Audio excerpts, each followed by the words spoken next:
This is the stuff that I really want to dive into, because this is the stuff that I go, and I said earlier, I'm at the foundational stage where I'm going, okay, what do I really believe? What is true? And I believe I believe you have to bear a burden in order to be really happy in life.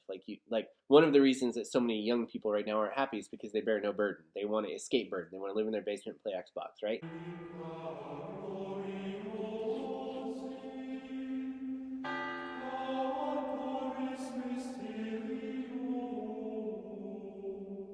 Here we are.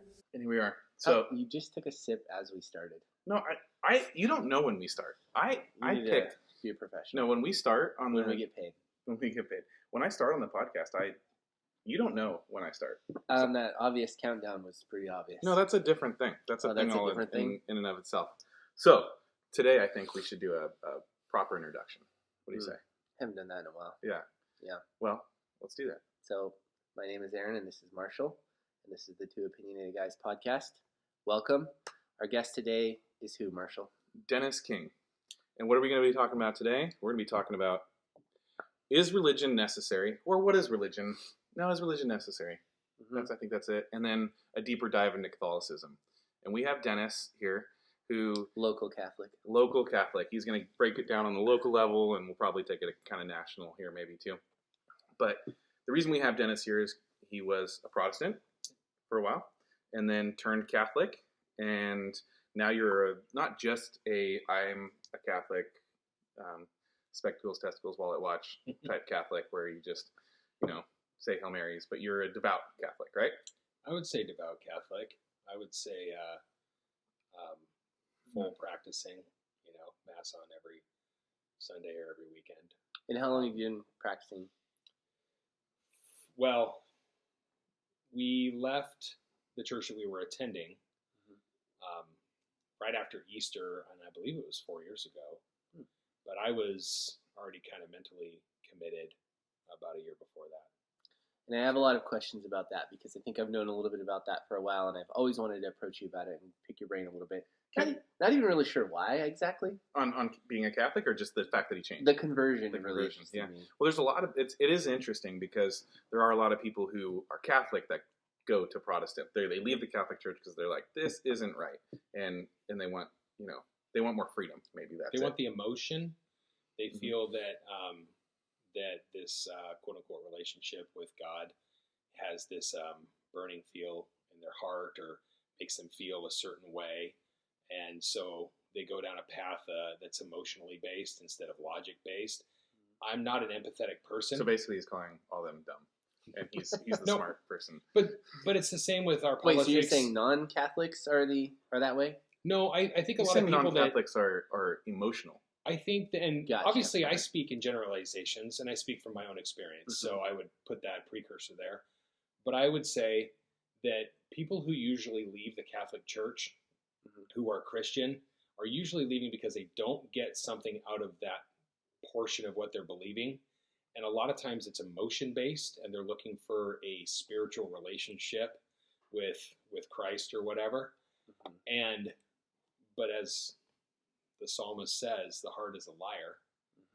And so your emotions can dictate that you do things that maybe don't make sense. Whereas for me, I'm not an empathetic person. I'm not an emotion-based person in that regard. I was about to say, you're an emotion-based person. I am definitely an emotion-based person in other regards. Emotional, but not empathetic. Yeah, I get angry. I think he's empathetic. Anger is an emotion. People don't know when they're empathetic. But here, let me ask, or let's just set a little stage here for the audience who doesn't know who Aaron, or what Aaron practices. Even though I've said it before, the heathen of the group. I was going to say, that's my role in this. Yeah. Wicca? I'm the heathen, Wiccan? right? Yeah, the person who doesn't attend church. I'm not sure what you would classify yourself. You're not agnostic, right? You probably believe there's a God, maybe. Maybe I'm throwing words in your mouth. I mean, with all due respect to Christianity, I consider myself a Christian. Oh, okay. So I don't mean to insult you. I know you know a lot about how much I don't go to church, but so how would you quantify that? Quantify it? Yeah. Like what are your rules for that? And I'm not saying that in a pejorative way. I mean that pejoratively. I think that's a good question, and I think the sort of maybe subtopic of this is what is is religion necessary? Yeah. And I think my foundation, which I'm trying to build on, is that I do think religion is necessary, and I think that because you have to have something foundational to start from. Because if you don't have anything foundational, you're basically a nihilist, and you don't believe there is anything. I mean, I believe there has to be more meaning to life than that, and I've started there. So that's where I've started, is going, okay, there's good and there's evil. I acknowledge that. People can be good or they can be evil. And you believe there's a creator? Like we weren't just here, like there's a higher...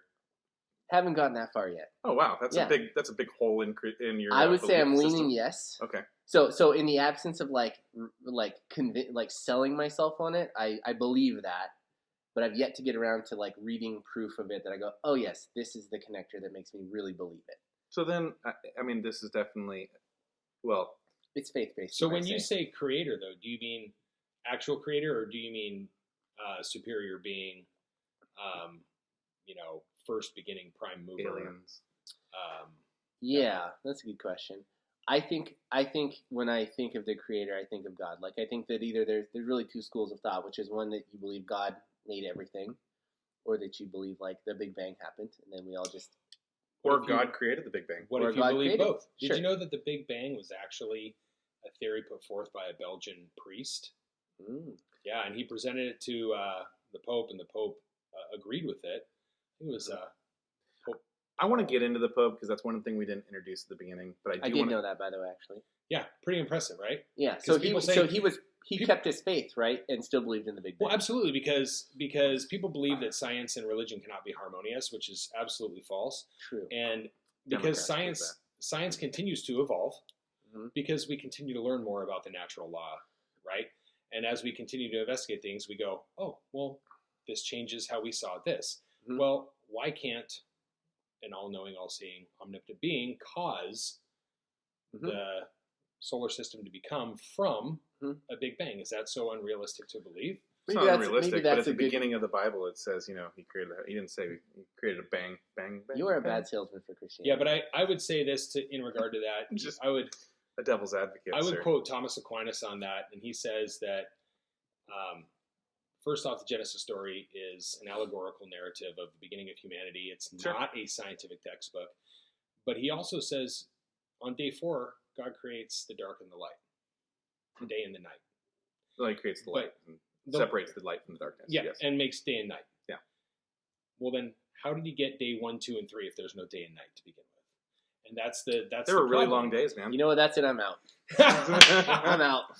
So that. Wait. There's more. Okay. That would be a rebut to that. I guess the biggest thing, though, if you believe that there's a higher power, and I want to get into the differences of Catholicism here, you're just the heathen in you, like just distracts me. So, and I want to get into some of the Pope's most recent comments of civil unions, which I think is a pretty big deal, right? You and I have talked about. I've been doing homework on that. Okay, so you're ready for this. Good.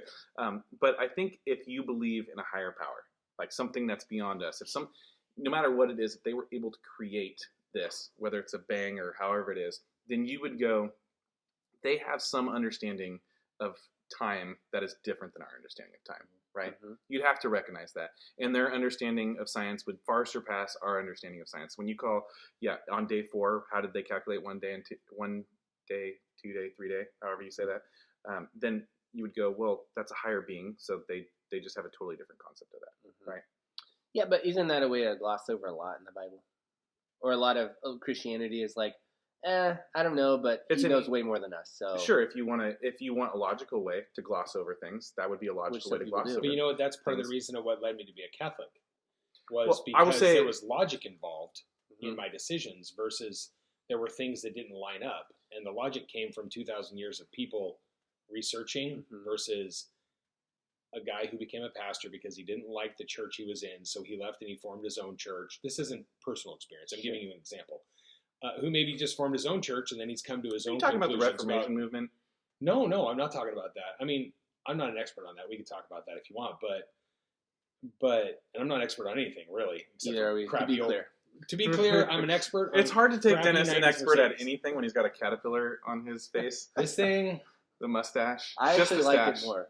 My respect grew for him. I know it's kind of like what's in style right now, right? You go, oh, that's 70s because you have the chops. Cool. and you have the mustache. So yeah, it's Just so the 17 people on YouTube that Mm-hmm. watch me and criticize, Mhm. not compared to the downloaders, can say, listen, I was part of a murder mystery party. I was supposed to be an 80s Were you the cop. killer? No, I was the police officer. Dude, that you I would have investigated pegged you it. for the killer. You are the perfect 80s cop. Yeah. And it was so ironic because there was an employee at work not too long ago who had the same look, younger guy, and he's like, I have an 80s party to go to. I was like, what is all this around? Then you came in, I go, what is going on? Can we pull off 80s? Are we not? Oh, absolutely. You think so? Well, Aaron, we'd have to wear a wig. Yeah, I'd have to do something with this. It's a very modern hairstyle. Yeah, I don't know what this is. Oh, that's unfortunate. You can't go I back could wear in a time. hat. Yeah. Some sort of hat. I'm sure there was a hat back then. Well, going back to your, glossing over a lot of things in Christianity, I feel like more is glossed over in the agnostic world, or even the atheistic world. Mm-hmm. Specifically, more in the atheist world. That I think is the hardest thing to get behind because you have to consciously go against a lot of things, and you have to have more faith that there isn't a God than there is to be an atheist. But agnostic, where you just don't believe in, a higher being, and you're like, I don't really care. Maybe when you die, and you live, right? So I think those people, you have to gloss over a lot of stuff. So yes, if you're saying, well, Marshall, you're using, a higher being as a way to just put something in a giant broad brushstroke, then. But yeah, I'm saying sometimes a person like me who I hesitate. So I think I'm a Christian, but to people who are real Christians, I hesitate to say it because they go, how many times do you go to church and quote the Bible? I don't think a quotation mark, with the exception of maybe here, Dennis, when he dives into the differences between Catholicism and Protestantism, Mm-hmm. You go, well, what is a real Christian? Because some people go, well, a real Christian is somebody who wouldn't, lie, cheat, steal, Mm-hmm. commit adultery. But there's lots of people who attend church on a regular basis that Mm-hmm. fall into sin. So Mm-hmm. they definitely do that. So I think you could take those quotation marks away from yourself and go, Sure. I am a exploring Christian. Sure. You're a person, though, that lives a moral life, and you're trying Yes. to live a moral life and trying to be an example. You have a child that you're trying to be an example for, and a Right. family that you're trying to head up. And so Would you say having a child makes you want to move that direction Yeah. more? I mean, I think having a child was a step in a direction intentionally to go, I want more out of life. I want more meaning out of life than just to live for myself. Mm. Because I'm not going to lie, remembering back 4 months ago, life was pretty sweet compared to now in a lot of ways. do you remember sleeping? Yeah, sleeping was great. Diapers are more expensive than you realize. Yes. At least you don't have to buy. Do you have to buy formula? Yeah. Oh, that's expensive too. Now I do. Yeah, That's it is. Costco, man. But I think to answer your question, to Dennis's point, and this is one of the reasons I'm so interested to dive into your knowledge of Catholicism, because the things you've said so far, like you're not an empathetic person, and I know it's crazy, but a couple people have said I'm not very empathetic. I have that personality disposition, and when people like Marshall talk about Christianity, and I think Marshall's a really good spokesperson for it, but even he will say things that I go, You just said I was a terrible salesman for Christianity, but thank you for the compliment. yes, well, I'm After coming the full insult. circle. I'm not Okay. Christian yet, so I can just lie. Okay. Notice he said yet, which means he's on the fence. Oh, yeah, So no, he'll get there. I think But- what's important. Yeah. Sorry. Go ahead. I was just going to say, I think that living a moral life and realizing that that everyone is operating on a system of meaning of some type or another, good and evil. They behave as though they believe there's a consequence for bad and there's a reward for doing good. So to me, I think there's a lot of people who are leaning towards God, leaning towards Christianity, or leaning towards a religion, whether they know it or not. They may not acknowledge that, but they're behaving like that. Well, Because- look at our society right now. We have identity politics, which has become the religion because there is no Right. recompense for your actions in religion because we've told them there's no faith that exists. Whereas our Constitution was founded by people who necessarily were not Christian, but they were deists. And the reason they were deists is because they believed a higher power they had to answer to Mhm. at some point in their life. And we have a society now that is acting like they don't have to answer to anybody. Mhm. And their politics is their religion. It's the identity politics. Mhm. And so, not to segue down a road you maybe don't want to go, but that's There's no rules. the reality, There's no rules. is that this is the new faith. It's the new faith of the liberal. It's the new faith of the atheist.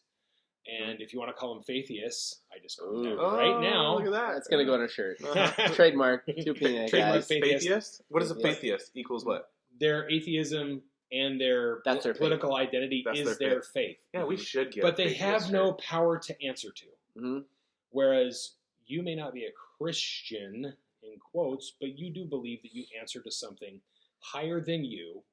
Mhm. And at the end of the day, you're called upon those decisions you make. Mhm. And that's whether it be Christianity, Hinduism, Muslims, whatever it might be. Muslims. We do believe, and those people believe, Jewish people believe, higher power. These people have nothing to answer to. That's why they can go riot in the streets for 150 days. Well, and I think a lot of the chaos that we feel right now, like it kind of, and again, I haven't been into politics for that long. I mean, 5-7 years maybe, and It's a long time, man. It's never seemed more chaotic than it does now. And I go, is this just how it always is? But it feels like society and politics are in flux, and there's a lot of chaos, and there's a lot of angst, and a lot of weirdness, and like I'm genuinely afraid, regardless of who gets into office, there's going to be some murders and some rioting and looting and burning, and I'm kind of like nervous about it because I feel like there's no underpinning morally keeping us on the right path. So in the absence of that sort of moral, compass, people just do whatever they want. There's no burden to bear. So there's going to be 6 days of riots in Portland, guaranteed, if Trump wins the election. However, the other side of the coin is there's going to be years of extra violence if Biden wins because the policy's enacted. Mm-hmm. And so, to your point, yes, there's going to be lives lost. Mm-hmm. Whichever. Flip side is, no matter who wins, lives are going to be lost. Yeah. So that's the unfortunate realization. What are we, 7 or 11 days from the election? And I'm like, well, there's a downside to both. Whereas it's a month ago, I was like, if Trump gets in. It's not even, it's less than a week. Today's Wednesday. It's on Tuesday. So it's Tuesday. Well, I'd love to talk about the differences now and what, what is, because I want to get into the Pope a little bit and kind of what that means to you and what that means to everybody else. Because one thing that I really appreciate about the Catholic Church is they're kind of a powerhouse, right? I mean, they're probably one of the most prominent religions out there. What's it, 1.3 billion Catholics? Something like that, yeah. Okay, so that's a lot. I mean, when there's 7 billion people in the world and, you got 1.3 of them are Catholics. Or at least they say they're Catholic, right? And right. Is it cultural? Is it family? Or is it actually practicing? Right. So Joe Biden. Which is Joe Biden a Catholic? Supposedly. He actually goes to Mass. He actually takes communion. Dang, that's a huge diversion. Other bishops actually have said that they will not administer communion to him because of his views on abortion. And that is, to be complicit in that is a mortal sin. Well, it puts his soul in peril. I won't forget my thought. But what is the Catholic Church stand? What's their, or do they take a stance on who you should vote for? So the Catholic Church, because they are nonpartisan, non-political, spans the entire world. You can't take a whole church view on politics. However, the rule of thumb is you vote for the person who murders less people. Basically, yeah, if you want to put it that way. So if you've got Trump, who's, to quote Ben Shapiro, big orange mean and big and orange mean, and then you have Biden, who is pro-abortion up to the time of they might as well be laying on the table and you stab them. Mm-hmm. They're anti Joe Biden in that aspect because they put the value of life. Life has an intrinsic value that is higher than any other for human life is the most valuable. So they put that highest. Mm-hmm. And then from there you have policies and things that come into play like immigration, taxation, gay marriage. Gay marriage, exactly. And that's a great segue. It's not yet because I want to get the powerhouse that is the Catholic Church, right? One of the biggest religions, if not, well, I don't know if it's the biggest religion in the world. I think Muslims, Hindus or Muslims might be right there with it, yeah. But then one of the richest churches or religions in the world, right? Well, with regard to property and country and all that stuff. Sure. Yeah, art. And then I would say very influential, right? I mean, if you just say as a Christian and you're just going to a an evangelical church, community church in your area, and you're wanting to fight for measure 109 or whatever the measure is, and you're saying no, we shouldn't do that. You probably don't carry a lot of weight. But the Catholic Church, if they take a stance on it and they say, hey, this is no on measure 36, one man, one woman, or no on whatever measure is against abortion, they're going to put a campaign out there, and they have the money and the power and the influence, and I would say respect. I mean, even if you're not a religious person, you look at the Catholic Church and you go, I mean, at least for the popes and priests, I would say, even though there's a bunch of scandals that probably go within that, but I would say they have a respect. Would you agree with that? Yeah, I mean, I've always heard that. I mean, I've always felt like the Catholic Church was a very like powerful entity. Yeah. I just didn't know a lot about it, but I knew that. I mean, but if I heard something and then the Pope came out and said this, I'd go, oh, well, I mean, kind of like Mother Teresa or any other well-respected person, you'd go, well, they carry a lot of weight. So I think in that aspect, Catholicism is, for lack of a better term, a powerhouse religion. You know, I mean, it's got a lot, it carries a lot of weight. Sure. You know? Now I'm more interested. Yeah, more. Well, I've been interested. I like winners. It's interesting. I've really tried, and Dennis can attest to this. Ever since he's moved down the path of Catholicism, becoming Catholic. You know, it's this Catholic beer that's brought to you by Catholic Beer. Well, we're not getting their vote now, so. So thanks. Well, you know, they are big, but they're not political in the way that they don't try and lobby for policy. They don't try and set policy. They just try to keep the same exact standard that they've kept for 2,000 years, as long as everything lines up. And I'll use this as an example because I'm going to go back to something we previously said, and then we can go past it. What I previously said, for example, was the priest that came up with the Big Bang Theory. Mm. So the church is okay with also moving. Came up with the TV show Big Bang Theory. It's a great show. He came up with that theory. The church accepts that is a legitimate theory based on science and revelation, because we are, 1,900 years from when he discovered it, from the time of Christ, right? Mm-hmm. And so you've got 1,900 years of this church being in existence. We understand that things become discovered over time. Mm-hmm. They don't require their members to believe in the Big Bang Theory. If you want to believe that God created everything in 7 days or 6 days and rested, that's fine. Mm-hmm. So to segue back off of that, they do change with the times very slightly with things like that. But there are certain things where the church is a stalwart, and that is there will not be gay marriage, there will not be abortion, there will not be women as priests, and it's not because of sexism, and it's not because of any type of I like that about the Catholic homophobia. Church. It's because there has to be a certain truism and a standard There's that does yes, not but change. The whole reason we're here today, or one big reason, is they just came out, and this is a good question. If the Pope comes out and says we accept civil unions, is that not just the Catholic Church has to go, okay? Before Dennis answers that question, because I think that's on all of our minds a little bit. I love, going back to what I was just saying, I dug into Catholicism probably more so than I have or I would want to, but Dennis got into it, and so I was like, what the heck? I've never heard of somebody going that direction. Plus, I send him books in the mail randomly. He does send me books. Like send him. And I like reading books. I'm okay with reading books, and I think I actually really enjoy reading books or listening to audiobooks or whatever. But I dived into it. Words. And how ironic that you're saying the wrong word as you say you read a lot. I know. I dived into, dove. Anyway. Snuck. And one of the things that I think really intrigues me about the Catholic Church that's different than a lot of evangelical churches is they take a hard stance on some things. And I think, you grow up in a world, and I think this is if I can tell a little bit about where Dennis came from without knowing his full story. I mean, he grew up in a very community type church, right? Where you feel a lot of the power and the spirit, and it's all about feeling. And then when it comes down to, hey, well, what is your policy on this, and this? And maybe there weren't crystal clear cut answers. And somebody like Dennis, who's getting a little bit older and wants to research, and he's going, well, I don't like that. I want some clear-cut answers. And the Catholic Church provides that.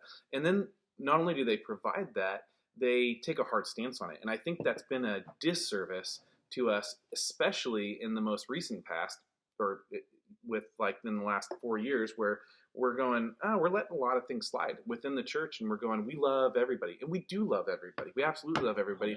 But we need to take a harder stance. We do love everybody, but we don't believe in gay marriage as at our church, and we don't, because that's not what Jesus preached. He preached one man, one woman, and just like he doesn't believe in getting drunk, and he doesn't believe in premarital sex, and he doesn't believe in multiple wives. I mean, those are things that you go, okay, well, there's a ton of people out there sinning, and sometimes we just hyper focus on the homosexual aspect. When you go, well, I mean, yeah, but there's also people that are attending church right now that are living together, and that's not something the church likes either. But I feel like some of the community churches just kind of brush that off a little bit. When you say community church, what does that mean to you? That's a great question. I think when you have a bunch of kind of segments of Christianity. You have Catholicism. You have Seventh-day Adventist. Yep. You have Ish. Okay, well that's fine. And you have people will say Jehovah's Witness. I'm not going to throw them in there for sure, but they will all say good people. All great people. Yeah. You Mormons, have Mormons. all great people. Yep. The Church of Jesus of Latter-day Saints, right? I mean, that Jesus Christ of Latter-day Saints. That's Mormons. And then you have non-denominational. And what non-denominational means is they don't belong to a Foursquare church, a Seventh-day Adventist, a Catholic church. They are their own. So basically, I started my own church in my community, and it's run by either a preacher or it's run by a committee of elders. And we're our own entity. We answer to nobody. It's kind of like if you owned a chain restaurant, or if you were a car dealership and you're like, I'm not a Honda dealership. I'm not run by Honda. I am just an independent, and I sell whatever I want. That's a little bit of what a community church is. We're just this community, and we're guided by either a committee of elders or we're guided by this minister. And I appreciate the committee of elders because at least there's more than one person making a decision, and they're looking and they're trying to do things biblically in the Bible, but they don't have a higher power to answer to, where some of these ones that are a chain, for lack of a better term, they have a board of directors, again, lack of a better term, that disseminates information and says, guys, this is what we believe. This is what the Bible's interpreting this to say. This is the stance we're going to take on abortion. This is the stance we're going to take on same-sex marriage. This is the stance we're going to take on premarital sex. This is the stance we're going to take on people living with their boyfriend and girlfriend, or whatever problem the church is facing at this day and age. And so there's more unification in the Catholic Church because of that, because it's massive. It's worldwide. It's called the magisterium. And the magisterium is what dictates. And then there's the doctrine of, anyway. The doctrine of something. It sounds great. I don't remember the name of it. There's an organization for the faithful, basically, that talks about how we're going to have our doctrine. And it's very clear. Now, just like Marshall said, though, it comes from above. And when it comes filtered down, sometimes people choose not to get on board with that. So there's a bishop who goes by Bishop whatever his name is on the East Coast that is like pro-gay marriage and pro-abortion and all this other stuff. Shouldn't probably be a bishop. So in general, when this information, whether it's a community church or the Catholic Church, when the information from above gets disseminated down to the constituency, is the general consensus we comply? Well, yeah. A perfect example of this is the Anglican Church, right? There was, I don't remember the king, and maybe you do. King Henry VIII. King Henry VIII. He wanted to get a divorce. And Catholic Church is 100% against that unless you have an annulment. And so he's like, well, I want to get a divorce, but I really kind of like the beliefs of the Catholic Church, so let's have this other religion called the Anglican religion. And they follow almost everything that the Catholic Church does, except they allow divorce. And so, and I'm not sure the Catholic Church recognizes the Anglican. So what's funny is if you want to be a priest who's married, be an Anglican priest who decides to convert to Catholicism, because there is a lot of similarities. Now it's rare, of course, but if you are already a married Anglican priest, but then you convert, you can be a priest in the Catholic Church and still be married in the Latin Rite of the Catholic Church, which is pretty cool. So you get the best of both worlds. On that note, by the way, you probably don't want to be married and be a priest, because being a priest, you're married to the entire church of God. You're the bride of Christ, and oh my goodness, that can not be fun. There's a movie called Keeping the Faith with Ben Stiller and Edward Norton, and one's a priest and one's a rabbi, and one can hook up with a girl and the other can't, and they're both like attracted to this. It's kind of a funny movie. So my understanding of Catholicism was that, like, and this is going to sound crude and No, I love simple and crude. sure, is I basically love that it's that going to be crude. God talks to the Pope or the Pope talks to God, and then the Pope basically disseminates the information. You know what? I'm glad that you brought that up. Yeah, they don't because actually that's talk. not what happens. They write letters. No. Carrier pigeons. Carrier pigeons, of course. Everybody knows this. It's founded. I'm surprised you didn't know that, idiot. No, you know what? So 2,000 years ago, Jesus is on the scene. Right? Like Jesus is on the modern day. Hits the streets. Jesus is on the streets. Mhm. Pulls up. He was not a member of Rapping Antifa. with his homeboys. He was not a member of Antifa. But he did have a crew of But 12. Jesus appointed Peter to be the first bishop of Rome, the first pope, the first head of his disciples, which ended up becoming the Bishop of Rome. And since then, the Bishop of Rome has always had the premier position in the Catholic Church. That doesn't mean they have this ear to God. Walkie-talkie. Exactly, the God walkie-talkie. Mm-hmm. But what it does mean is that they're to guide the church and keep them from moving in error. Mm-hmm. And what's bad about that is they're human. Mm-hmm. And when you're human and you have bad popes in the Middle Ages, Mm-hmm. you have things that are not supposed to be done right, you see the failures of humanity. The difference is, though, is that Christ didn't say the Pope wouldn't err. When Christ talks about his church, he said the gates of hell will not prevail against it.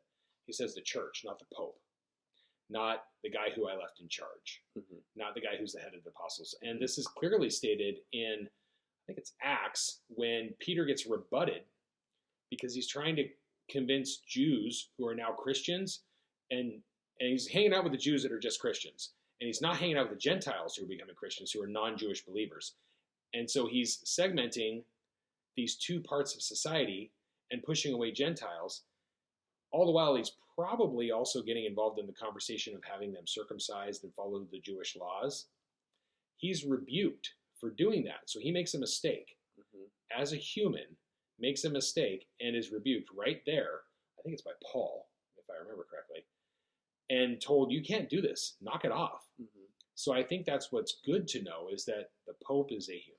Maybe Paul, because Paul was the Jew that was able to get into the Jewish synagogues, because that's one of his upbringing. Yeah, that's one of the reasons why he was such a major person that was able. But to he was sent people. to the Gentiles. Yeah, and so the Pope is a human. And so when you think about, we can segue into the recent comments if you want. Yeah, I would love to. Because for those who don't have a degree in theology, I think that's the real question: is like how is the Catholic following not rioting against this? Because isn't this so? Actually, it's deal, crazy. Right? This is a big deal, and there are people. Let's start with what he said. What did he say? So I'm going to paraphrase because I'm not quoting it right now.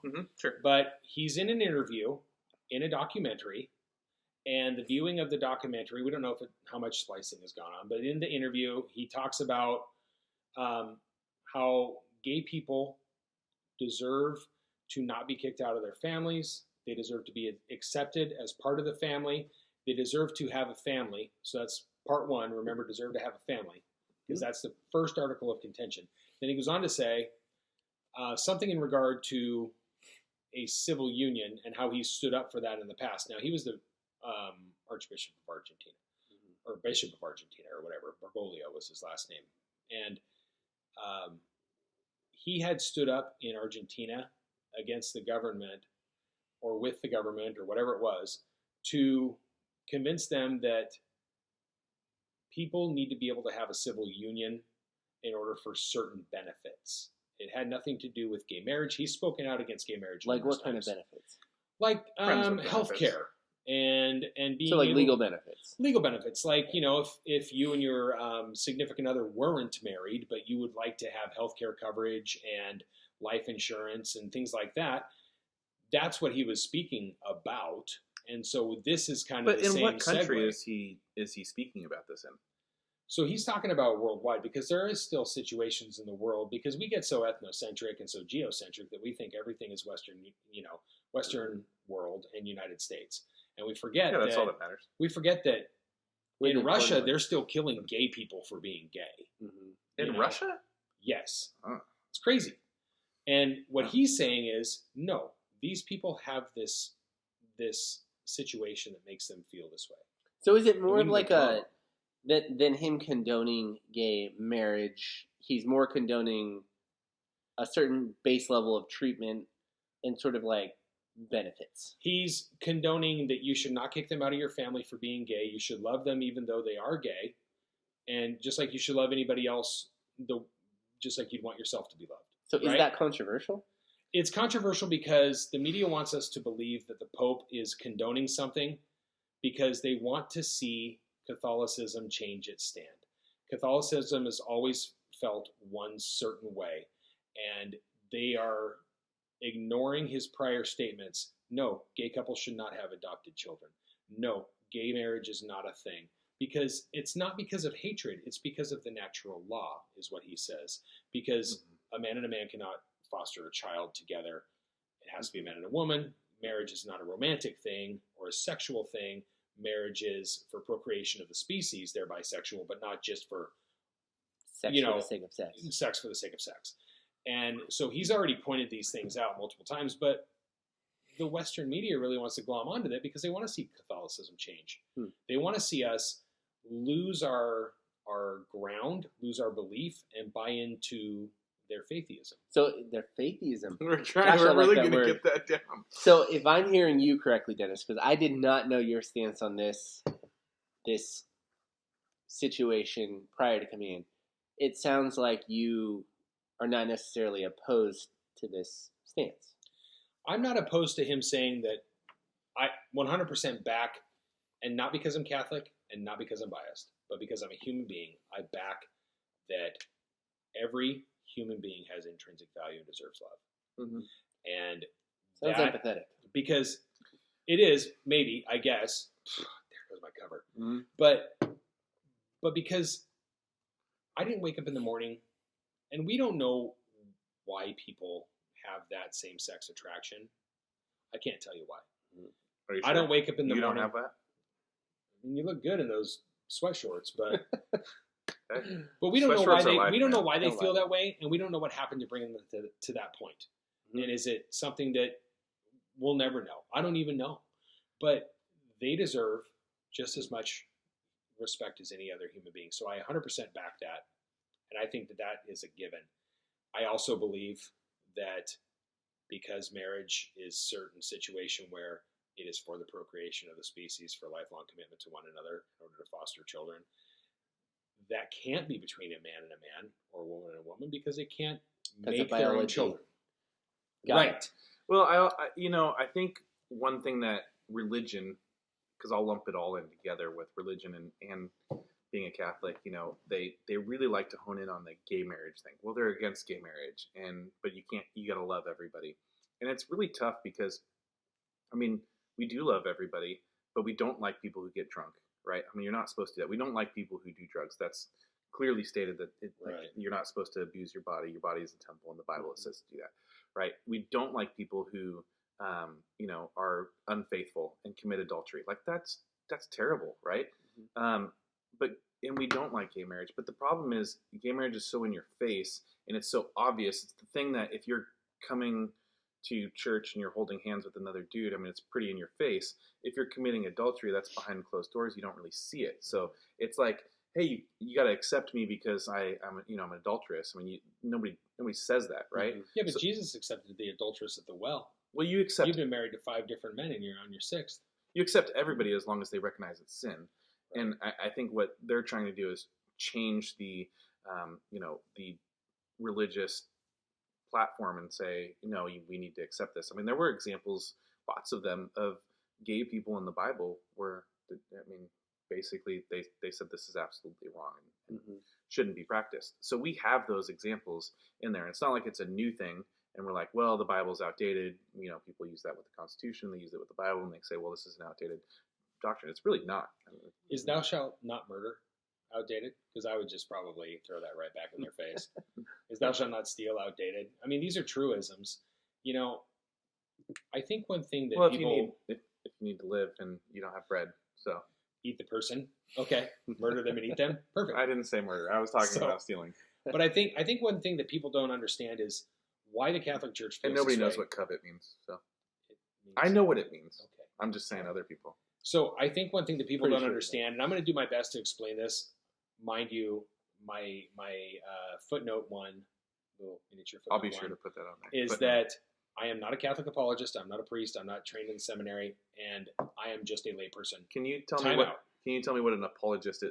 I know what it is, A but Catholic for the other, apologist is a person who argues for the sake of a certain cause, regardless of what it is. It seems to be that it's a very lately, practiced phrase in the Catholic Church where they're yeah, apologetics. because we're talking about It's a very arguing odd term. about our faith and beliefs. Mhm. So So like you would stick up for them no matter what they did. no, you would stick up for them with regard to misinformation. Mm. So, for example, if the Pope made a statement and it's not true because he's a human, mind you, the Pope only speaks infallibly in what's called a situation of ex cathedra, meaning that he's speaking from the chair of Peter on a doctrinal issue that is like cut and dried. For example, it is still not even agreed upon that Pope John Paul II, when he said that women are not allowed to be at priests, it is still conjecture, though most people agree that that was a ex cathedra statement, meaning doctrinal, meaning it is something that we have to follow with a dogma. It is. And can we agree that, or correct me if I'm wrong, that a lot of the Catholic Church, there are some doctrinal things that overlay traditional things. They were put in there by tradition, Yep. and then now they're Or there's doctrine. things that, yeah, exactly. So, for example, you can look at the ex cathedra statement regarding the perpetual virginity of Mary, Mhm.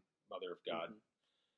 And that statement came out a long time after that belief had already been, since day one, had already been formed.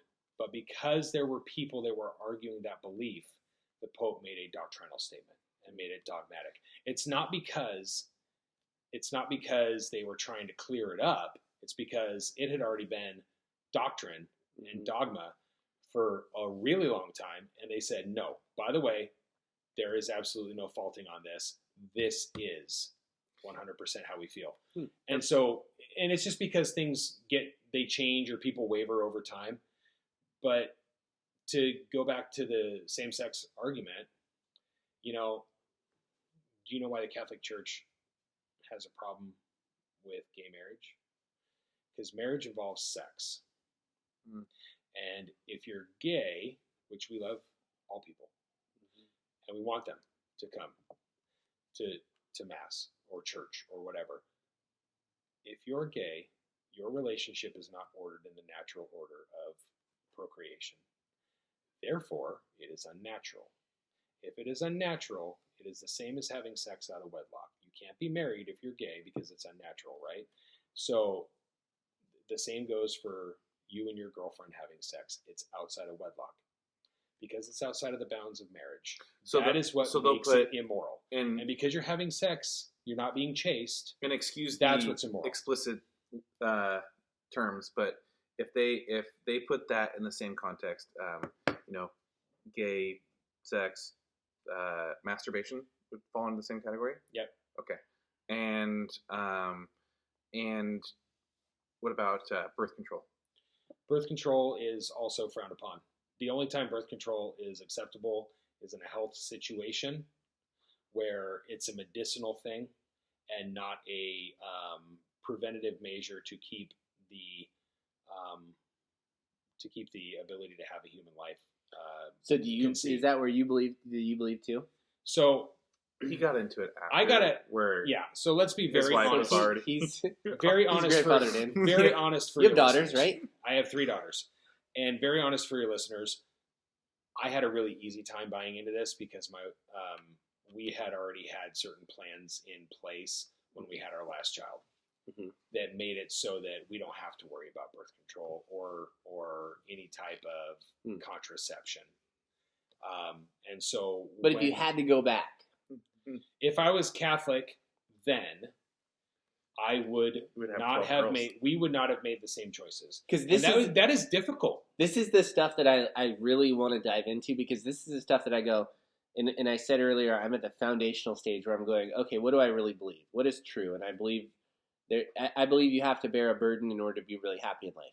Like one of the reasons that so many young people right now aren't happy is because they bear no burden. They want to escape burden. They want to live in their basement and play Xbox, right?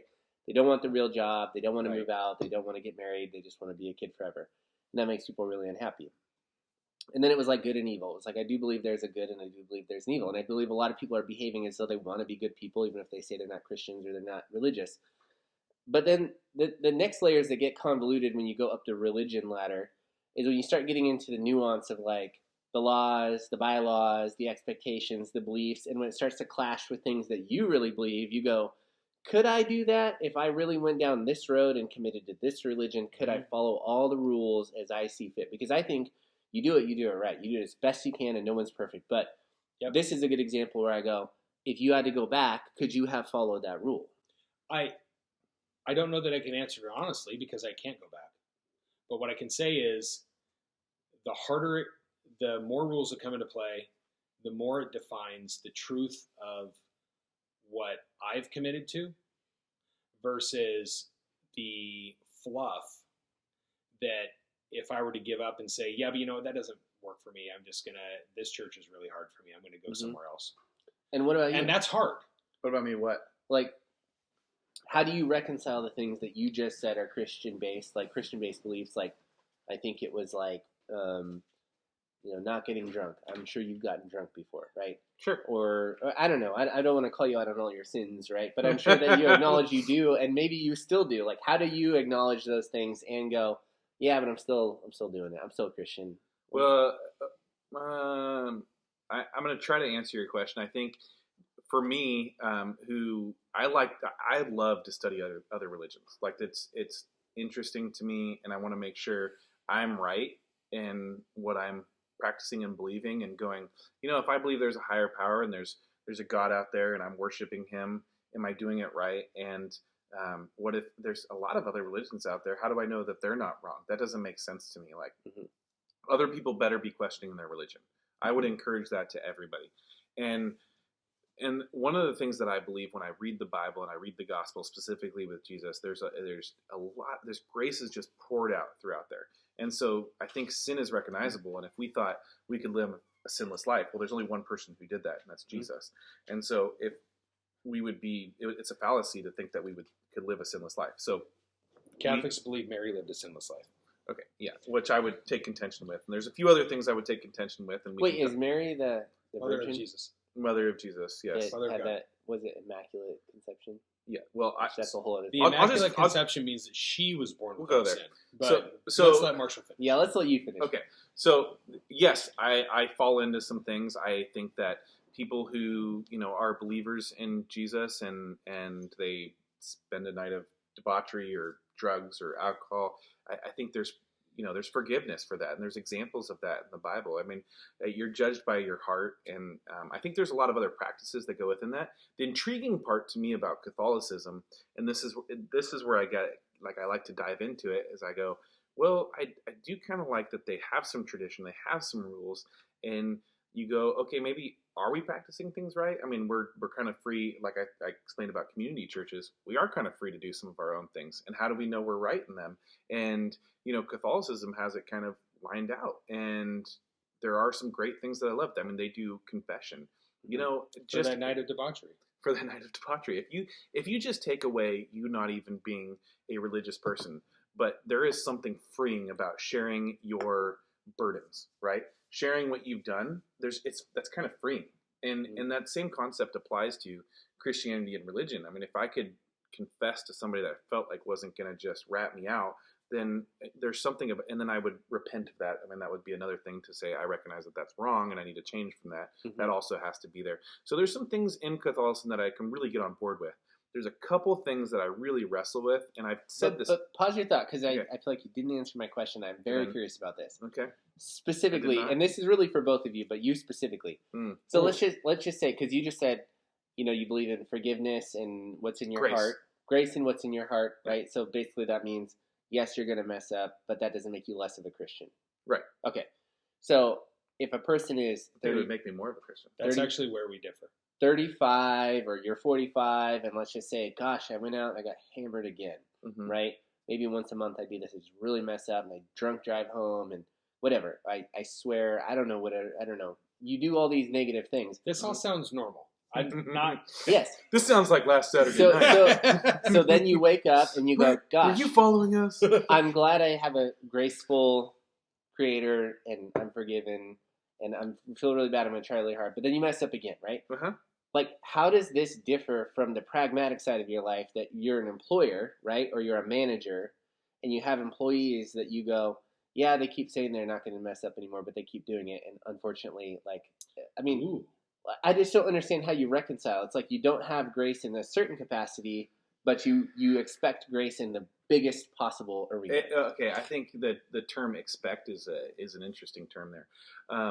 One of the things that we can't see as an employer is I can't see into your heart. I can do my best and my darndest to read your intentionality and what I think your heart is at and what your willingness is to do. But what Christ does is that he can see into our deep into our soul. Like he can see in there. And Was that Isaac Hayes? Just say deep into our soul. And when you like are asking, are you just going through the motions, or are you really, are you really going, man, this is a struggle I have. I mean, there are people who deal with addictive personalities. There are sex addicts out there. There are alcoholics. There are people who are addicted to drugs. They just have an addictive personality. And for them to go, oh my gosh, I have messed up, and to pray for forgiveness and have that grace shown upon them, I believe that is true. And then for them to go out and do it the next night is not necessarily a fault of their own. I mean, they're trying really hard, but only God can say what's in their heart. I can try to judge and see, but I don't know for sure, and God does. And I think, if you're going, wow, I really don't want to do this, but it's wrong, I mean, that's really what you got to contend with. And there's some scriptures in the Bible that are pretty powerful, and one of which that I think, lends to your position and where you're at and your openness to getting into heaven, if that's what we're going to call it. It talks about leaders in the church and the accountability that they'll have. It's because the more knowledge you have, the more accountable you are. Where you go, I mean, I don't really know. I mean, I know a lot of people in my life who just don't know, and they haven't taken the time to dive into Scripture. And I think there's a certain amount of forgiveness there. What's that? Ignorance is bliss. I don't love that, but I go, well, I mean, if you don't know that, I mean, that's kind of sucky. You take Papua New Guinea. I think we talked about that Saturday night. Yeah, it was they discovered it in like 1930, and those people didn't know anybody. I mean, that's kind of not fair, right? Yeah. But somebody like me who's I've taken special interest in it, and I've dove into it, and I've gone, okay, what does this church say about it? What does God say about this? What is it? And now all of a sudden, crap, I know. So does that mean you have less leeway? I feel like it. Yeah, honestly, I feel like. So then, how do you reconcile it? Because I don't know how old you are. I always forget you're like a year older than me, which is maybe I hate. I don't know. I hate that. Do I look young? No. It really comes back to my dad. He's like, "Oh, your boss and the owner of the company is only 1 year older than you."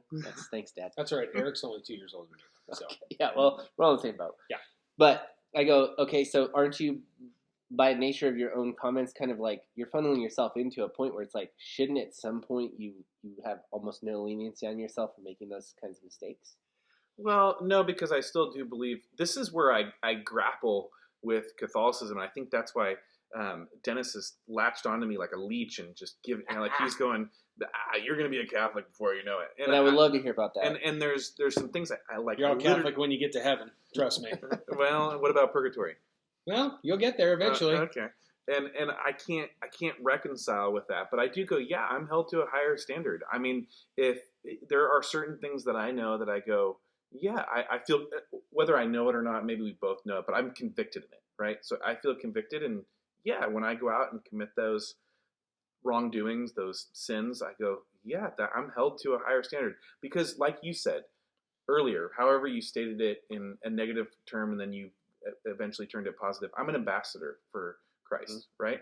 And whether I'm a good one or a bad one, I am. And so because of that, I'm held to a higher standard. You, on the other hand, are going, I mean, I believe in God, but you're not necessarily an ambassador for Christ. You wouldn't consider yourself that, right? No, and I go, so what's my motivation to step in that direction?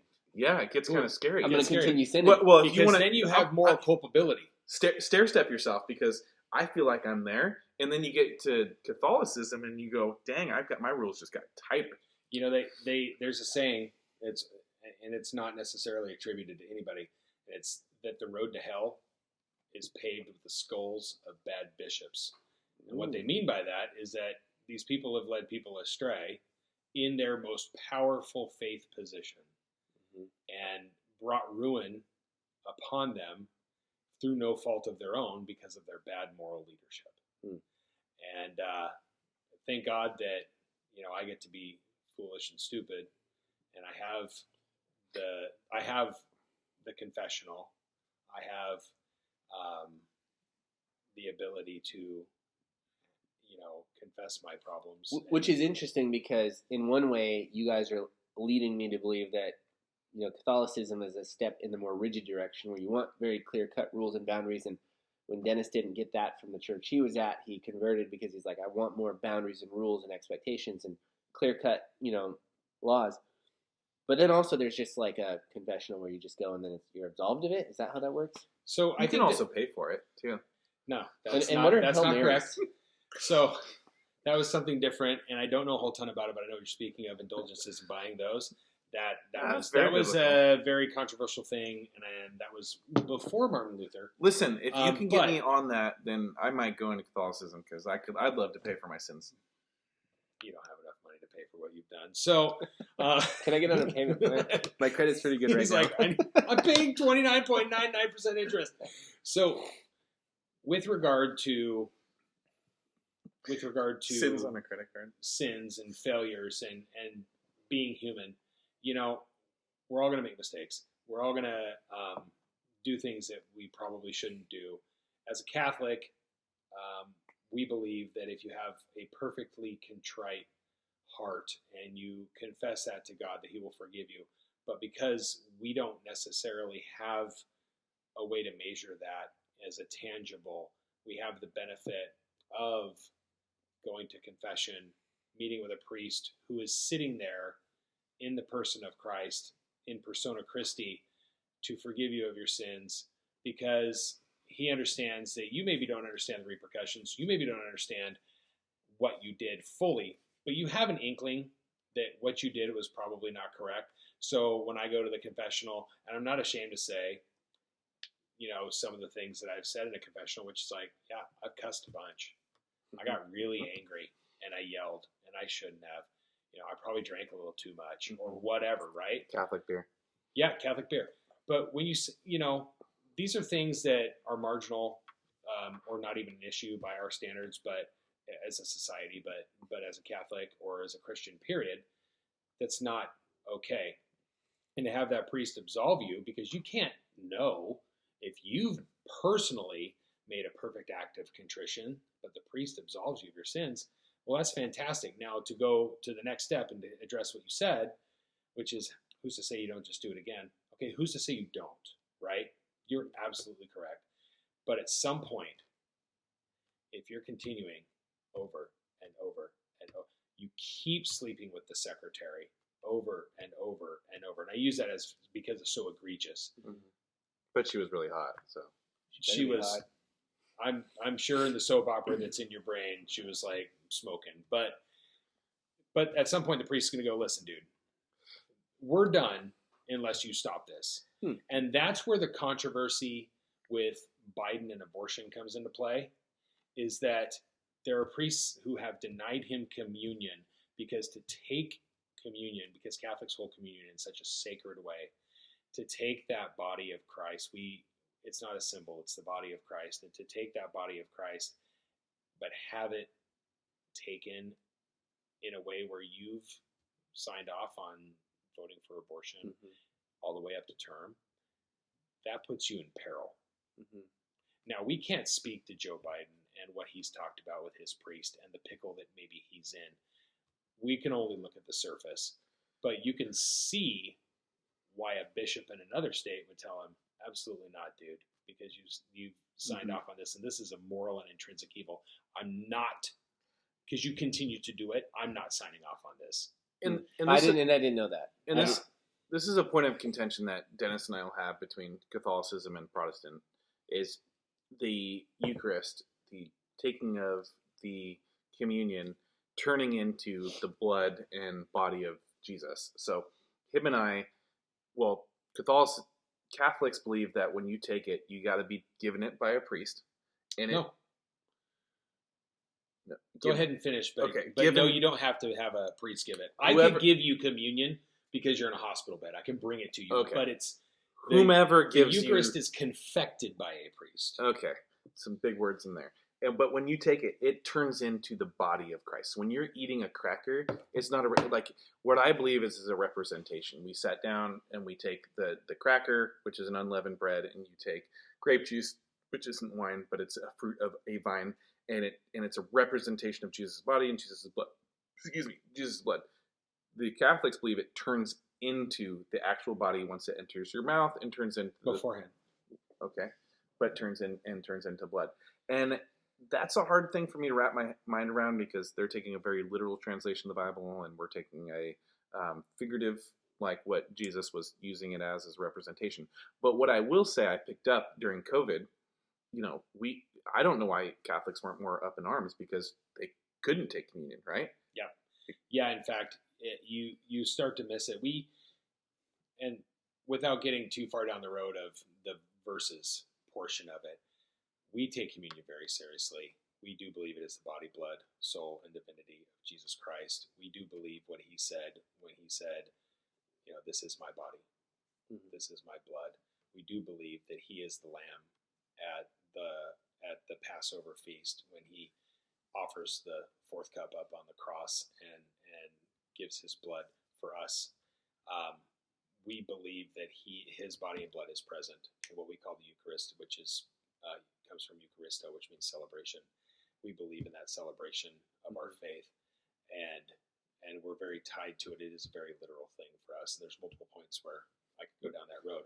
But with that aside, for us to be missing that portion of our faith on a weekly basis during COVID was frustrating. And I don't know why that was the biggest thing that took me to become a Catholic. So the biggest thing that Marshall kind of grabs onto some other things that are very more practical. For me, it was the mystical thing, which I'm a pretty practical guy. But for me, it was the mystical very thing. spiritual. And for me, it was the mystical thing. And that's the thing I craved the most that I couldn't have until I became Catholic. And for me, once I became Catholic, I was like, yeah. You want this mystical, omnipresent God, and then, you're already like trying to grapple with that, and then he even takes it to another level, which I think is great. And during COVID, I go, well, one, I've taken communion at Notre Dame in Paris, which was an awesome experience. I've taken communion at an Anglican church in England, and the experiences are amazing in comparison to how I take it at church. It's amazing. And then you have COVID happen, and you're at home, and you're doing church at home, and you're taking communion, and it's lackluster is probably the best term. You're just like disco cracker and and it's not even just what it just sucked. It's just you're going, okay, we're a family. There's talking. There's breakfast sitting there on your coffee table. So you guys put a lot on this communion. It's a big deal because it's the representation of everything the church is built on. My question is in regard to COVID, because this is kind of a good other where I'm putting it on you guys and going, I'm not necessarily one of you, so I just want to ask you guys. As a person who is... You're not one of us. You just don't know it yet. But right. If you had to pick one. One of these things is not like the other. I have $1 million. Which one would you pick? But I go... One tastes like Marshall flesh. and I talked about this, and I said how disappointed I was during COVID when it was like the government said lockdown, everybody locked down.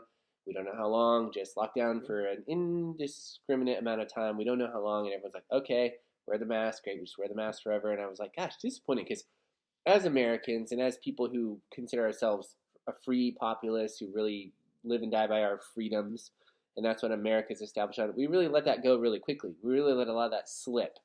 But to me, that's not even as egregious as the religious people who got told, you don't get to go to church anymore. And I go, that should be even more near and dear to your hearts to go, no, you don't get to tell us that. And but we all did it. You guys all did it. Well, here's the thing. So on the surface, it also looks false and pandering to have, and I'm going to complete the sentence, so don't hear me wrong. Mhm. To have your bishop in your diocese is what we would call it. Diocese is an area of influence that this particular leader has. To have your bishop in your diocese say, "Hey guys, because of this, your obligation to go to mass on Sunday is waived for right now. We have an obligation to go." Mhm. It's not that we have to go; it's that we get to go, but we are obliged to go once a week, and we should probably go more than once a week. Mhm. But our obligation is waived, and to see that happen, it almost on the surface, it feels like weakness. Mhm. It feels like giving up to the government who's controlling you. The reality is, and I'm that way because I'm more of a spitfire and I get Mhm. angry. The reality is that if you don't work with the laws that are presented in front of you, you put yourself up in a very tough spot with scrutiny where it could come backfire against even more people. And so obey the law, work within the boundaries of what's been given, chill out for a sec, Mhm. and be patient. The- And patience is the hardest The part. difference is the sec, right? Like patient for a sec, and I'm okay with it for a period of time. And I think we talked about this in earlier podcasts where you go, okay, are we okay with the lockdown? Sure, yeah. For a month, we had no idea what we were dealing with. Then we have an idea what we're dealing with, and now we go. Now I move it. I think it got a violent shove into religious persecution. That and I'm irritated at the church for not taking a harder stance on it. I think our church does a pretty decent job. But again, when you talk about what we go back to the beginning of the episode when we talk about the differences between community church and the Catholic Church, the disadvantage to a community church or a non-denominational church is there's just no weight. The Catholic Church, like I said, is a powerhouse. They carry weight. If they say something, that's going to carry across not just the United States, but it's going to carry across the world. And if the Pope was to say, or whomever says, you know what, hey guys, we just need to meet because this is turning into religious persecution, Yep. then you have all of a sudden 1.3 billion people trying to meet, and maybe not even if you took half of that, that's a lot, right? Even a tenth of that. Yeah. 1.3 million people, or no, that's 100th. Mhm. And so then you have the MacArthur down in California. He's got a pretty large church, and he's taking a stance, and he's dealing with flack from the government. But he's going, guys, this isn't okay. This isn't what our country is founded on. And so I have a hard time with the pandemic and what the restrictions they put on the church. And we were meeting here in my shop, and we were doing a church there for a little bit. Dennis was attending. We had every different religion, which was great. We're just a small segment, and I feel like it needed to be taken to a higher level and fought and kind of on that ground. And I, as a layperson, I don't speak for Catholics everywhere. I don't speak for the Catholic Church. I just am a layperson who sits in the pew. I would have loved to see them gather up arms, not literal arms, Mhm. but their force and their ability, and say, you know what, guys, this is persecution. This is Mhm. not acceptable. Well, I just wonder in what other time period, other than this time period where we're all very comfortable and we have a way of life and an expectation and a community and we all have jobs and families and things like that. But going back, like, it would have been met with such force. Agreed. This is masked in the way it was approached was just very nonchalant, and you go, I think it's partially the society we live in today, and it was just packaged in such a way that you're like, yeah, like to Dennis's point, we don't want to be the people responsible for a bunch you don't of want people to getting sick. overreact. Yeah, well, if you're like, no, we're still meeting, and then a bunch of people get sick, I mean, then all of a sudden people are pointing the finger at those churches. The Catholic Church, spread this disease. Well, you don't want to be those people. But then once the facts are laid out, we've called it common sense before. I mean, decisions need to be made, and you have to deal with your conviction.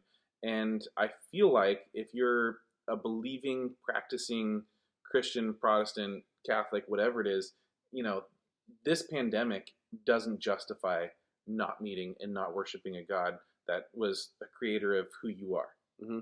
Well, and we talked about it in an earlier podcast too, that I said, if you go back to the 1770s, the British government imposed a tax on tea and we went to war with them. Right? And so I go, where's that conviction? And how far are we from If that? they imposed a tax on tea, would we even care? We'd be like, good riddance. Yeah, but if they taxed if they taxed us on coffee, maybe. Yeah. Well, Yeah. I know if they knew right now that one of the measures on the ballot was to tax tobacco, and it was brought to lobby by all the healthcare providers in the state, it would blow their revolutionary minds. Mm-hmm. Yeah. Well, I know this one's running a little long, and I'm okay with it. But we do kind of got to maybe button it up a little bit. I think there's when we talk about the beginning of the episode, is religion necessary, and a deeper dive into Catholicism. I would love to know kind of from you, Aaron, who's maybe a little apropos on religion, like what do you think is like, do you feel like religion's necessary in our... The heathen is what you called me. Yeah, okay. You like to call me. I don't know that you used apropos in the right. I don't. Somebody fact check this guy. No, that means appropriate. Yeah, I know. That's what I said. Okay, sure. That's exactly what I said. So what's your takeaway? Yeah, that's a good question. Well, I think the three people sitting in this room right now, I think that this is a good sort of cross-section of where you could be at in your religious journey, right? I mean, Dennis has been in it, and he's like, I want a little more, rules and regulation, and Marshall's like, I'm in a community church, and I'm going like, I don't know where I stand. But just to be clear, I'm not in a community church. I'm in a non-denominational church. Gotcha. Okay. Yeah. I'm not. Don't box me in, man. Don't box me in. I'm never boxed in. I don't even know that I'd say non-denominational. The foundation of Church of Christ is in a lot of ways biblical. We agree on 90% of the things that are doctrinal. Sure. It's just we're not tied to any of those major. But to answer your question, I think that if people met us in person, they wouldn't necessarily think we're cut from all different cloth, right? Like we're pretty much. Is that because we're all white? Morally the same person. We're all white. Obviously, we all have white privilege. Clearly, we've been told this before. We're sitting in a house that has a garage. But I go, that's what intrigues me, and that's what makes me think that it is important, because I go, I'm striving for something, right? And I've started at the base level, and I think that I'm not a unique person that probably took it down to the base level and went, where do I start? And I think that, it does have a meaning and a purpose, because I think that you don't just behave morally and want to wake up and do good and for no reason. I think that, so you're always trying to ask the question of, why do I behave the way I do, and why do others behave the way they do, and what do I believe? And I'm afraid to jump too deeply into it for the reasons you guys are like theologians, right? You guys are worst theologians ever. I'm going to go ahead and use that and tell some people I'm a theologian. But you guys know it to a level. Some would say I've been branded a theologian. Let's do another podcast to see how deep our theology gets. But you guys know it to a level that I don't know, and a lot of my questions were based around like, how do you sort of justify calling yourself a Christian or Catholic but still sinning and things like that? And the only reason why I have the monicum of knowledge I have, and maybe Dennis too, is my interest in it. I get interested in something, and I do a lot of research. Mm-hmm. So I'm definitely not a theologian. I just have a special interest to it. But we all are very similar in a particular way, which is I think we mean well, and we want good things, and we're trying to be good moral people. And so what interests me the most about all of this is that we are all so, at the base level, so similar. And then it's just building up from there and figuring out, where are we exactly not similar? And where do I fall on that spectrum? But I think that religion is super important, because, as Dennis pointed out early in the podcast, a lot of what I think we're seeing with like the civil unrest is the fact that religion has been bleached out of society. Yeah. And in the absence of any sense of religion, there's a lack of meaning. Without the meaning, it just gets chaotic. And so I think that's easy to see. Yeah, and I'm not a Catholic, but I think the second we keep saying that, I think the second you start, or our government or our society stops accrediting the Catholic Church for what it's doing, or just worse, discrediting and not paying attention to the Catholic Church, we're in a major danger.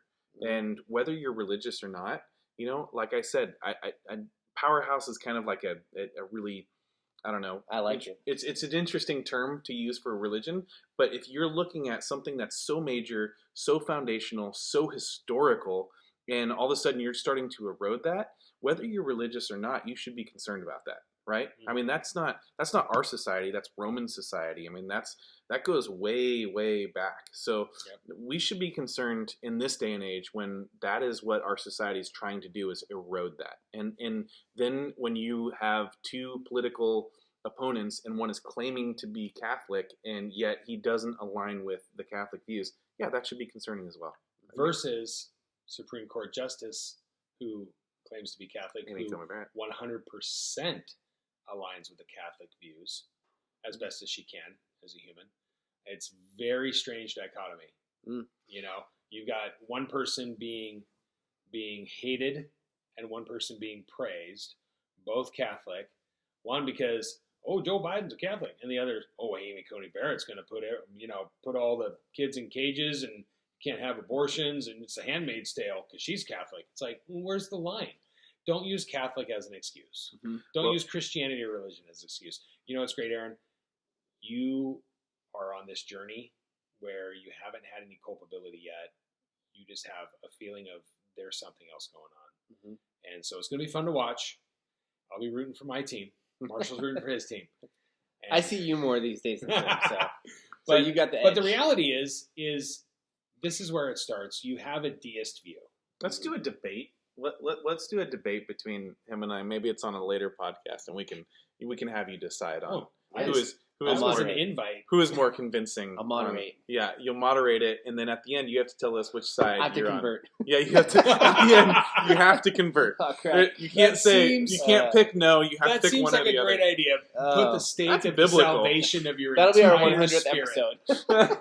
Your spiritual salvation Aaron is picks a based religion. on a debate. Recording it right now on 100th episode. Let's make it 25th. On 100th episode, Aaron gets baptized. We're not sure where. Yeah, is that sprinkle? Is that diving into the water? Listen, we can do immersion all day long. All right. Well, if you guys have any questions, concerns, or want to email your thoughts to Aaron@twoopinionated.guys.com, especially if it's religious, email it to Aaron. If it's not, you can email it to me, Marshall@twoopinionated.guys.com. Yeah, that's a tongue twister. It really is. I always want to say something different.